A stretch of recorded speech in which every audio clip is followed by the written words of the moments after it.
though, with Chrysler, whose plan to emerge quickly from bankruptcy is given a green light by the U.S. Supreme Court, enabling the automaker to speed ahead this morning and sell its best assets to Italian automaker Fiat. And this is after the High Court rejected objections from lenders. Our own Greg Miles covers the auto industry and is right here. Greg, how quickly can Fiat CEO Sergio Marchionne stem this bleeding at the new Chrysler?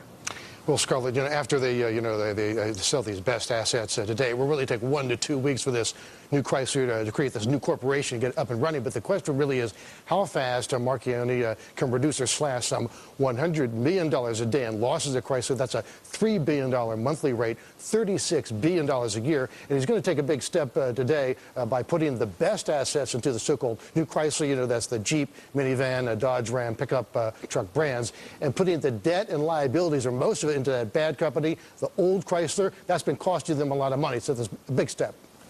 Okay, Greg, we have a pretty disastrous sales environment here. The question is, can Chrysler survive even with U.S. aid?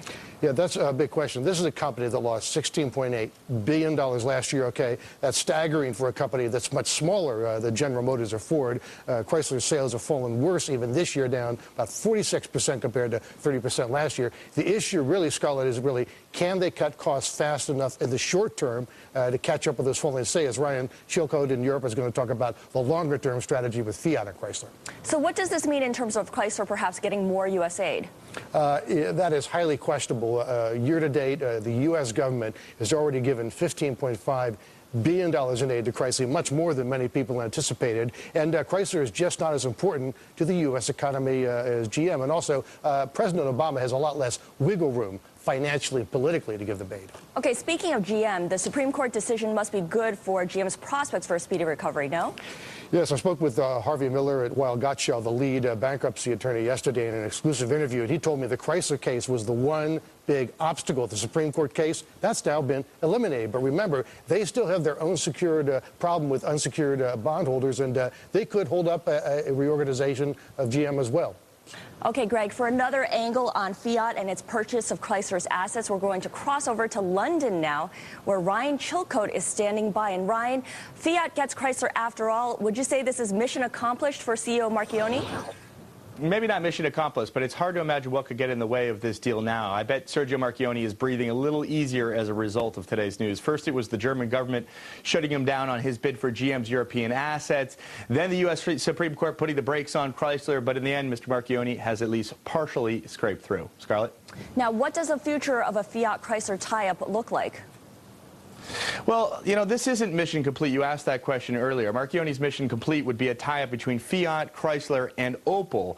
That hasn't panned out for him, and it doesn't look like it will. Fiat CEO has always said in order to survive in the new meaner and leaner world of car making, you have to produce between 5.5 and 6 million cars a year. Chrysler plus Fiat will produce somewhere between 4 and 4.5 million. GM's European assets could have given Marchionne the other 1.5 million he says he needs. He basically believes that making cars nowadays is a Walmart industry, and only 6 car companies, his words, will end up with the scale necessary to generate profits. This doesn't necessarily give him that. Okay, Ryan. Well, what will the technology look like? Yeah, Marchionne says Chrysler may begin to selling Fiats in as little as 18 months. Good luck, but that is his prognosis. The new company will build a new car in the United States based on the Alfa Romeo 149. That hasn't gone on sale yet. They're also planning on selling a Fiat 500. That's a subcompact two-seater similar to Daimler's smart car. Scarlett? Bloomberg's Ryan Chilcote in London. Thank you.